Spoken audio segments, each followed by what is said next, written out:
लद्दाख में हालिया हिंसा को लेकर के जम्मू कश्मीर के पूर्व मुख्यमंत्री उमर अब्दुल्ला का बयान सामने आया। उन्होंने रियासी में बाढ़ प्रभावित इलाकों का दौरा करने के दौरान मीडिया से बातचीत की, वहीं लद्दाख की हालतों पर चिंता जताई और भाजपा पर गंभीर आरोप लगाया। आपको बता दें कि बुधवार को लद्दाख में हुई हिंसा के लिए बीजेपी द्वारा कांग्रेस को दोषी ठहराए जाने के बारे में पूछे जाने पर उमर अब्दुल्ला ने कहा कि लद्दाख में भारतीय जनता पार्टी की सरकार है, जब वे विफल होते हैं तो वे किसी और को दोषी देते हैं। उन्होंने आगे कहा कि अगर कांग्रेस इतनी शक्तिशाली होती कि वह लद्दाख में दंगे करा सकती तो पार्टी ने परिषद का गठन अक्टूबर 2020 में क्यों नहीं किया। लद्दाख में पिछले परिषद चुनाव किसने जीते? भाजपा, जबकि कांग्रेस बुरी तरह से हार गई।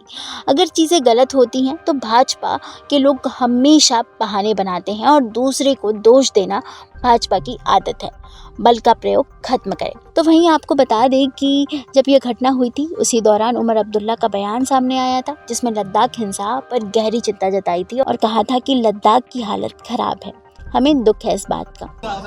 हैं हालात खराब और अफसोस है, कीमती जानें वहां गई हैं, कई लोग जख्मी हुए हैं।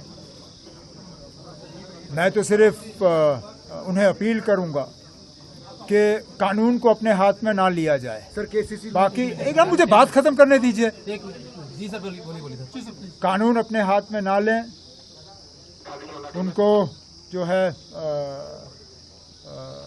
अमन का जो है रास्ता इख्तियार करना चाहिए और गवर्नमेंट ऑफ इंडिया को उनकी जो जायज़ डिमांड हैं उन पे जो है गौर करना चाहिए। इतनी हम यहाँ से बात कर सकते हैं। हम तो चाहेंगे कि करगिल और लेह में जो है अमन बना रहे, भाईचारा बना रहे और उन्होंने यूटी की मांग की थी, यूटी उन्हें मिला।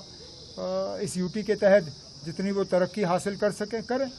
इसी घटना पर उमर अब्दुल्ला के पिता और जम्मू कश्मीर के नेशनल कॉन्फ्रेंस प्रमुख फारूक अब्दुल्लाह ने सोनम वांगचुक का साथ देते हुए कहा कि वह 14 दिनों से भूख हड़ताल पर थे और 5 साल से वहां चुपचाप विरोध कर रहे थे कि उन्हें छठी अनुसूची में सूचीबद्ध किया जाए। हुकूमत हिंदुस्तान से कहना चाहता हूँ, ये बॉर्डर स्टेट है, चीन हमारे ऊपर बैठा हुआ है, वहाँ पे काफ़ी वहाँ की ज़मीन उनके कब्ज़े में है।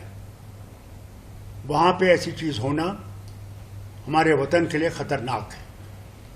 मेहरबानी करके इसको सुलझाने की कोशिश कीजिए और बातचीत का रास्ता जल्दी से इख्तियार कीजिए। इंतज़ार न कीजिए कि फिर से इसमें चिंगारी लग जाए। मैं नहीं समझता हूँ इसमें कोई जमात है जो इसके पीछे है, क्योंकि आप ये कहेंगे कि ये बाहर से आ रहे हैं। मैंने पहले भी ये देखा है, जब भी यहाँ कुछ होता था कहते ये बाहर से आ रहा है। बाहर से नहीं है, ये वहाँ के लोगों की आवाज़ है, दिलों की आवाज़ है। वो अब ज़्यादा इंतज़ार नहीं करेंगे। उन्हें इससे सबक सीखना चाहिए। उन्हें ये भी याद रखना चाहिए, उन्हें कश्मीर से ये वादा किया था, जम्मू कश्मीर से, कि इलेक्शन हो जाएंगे, आपके डिलिमिटेशन हो जाएगा, उसके बाद आपको स्टेटहुड दिया जाएगा। आज 11 महीने हो गए, स्टेटहुड का कोई भी हमें सामने नहीं दिख रहा है, कोई मूवमेंट उसकी तरफ नहीं है। उन्हें लद्दाख से सबक सीखना चाहिए। वहीं आपको बता दें कि लद्दाख में हाल ही में हुई हिंसा का कारण लद्दाख को पूर्ण राज्य का दर्जा देने और उसे संविधान की छठी अनुसूची में शामिल करने की मांग के कारण हो रही है। अगस्त 2019 में आर्टिकल 370 को हटा दिया गया था, जिसके बाद जम्मू कश्मीर को 2 केंद्र शासित प्रदेशों में बांटा गया।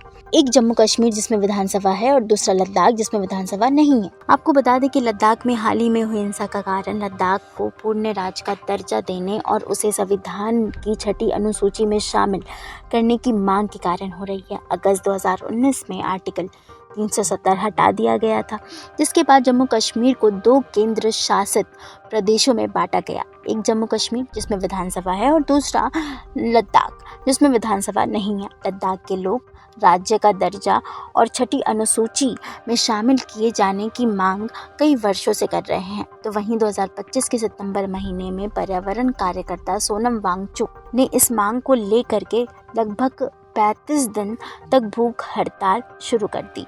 10 अक्टूबर को केंद्र ने बातचीत की तारीख दी थी, लेकिन इससे पहले ही विरोध प्रदर्शन हिंसक हो उठे।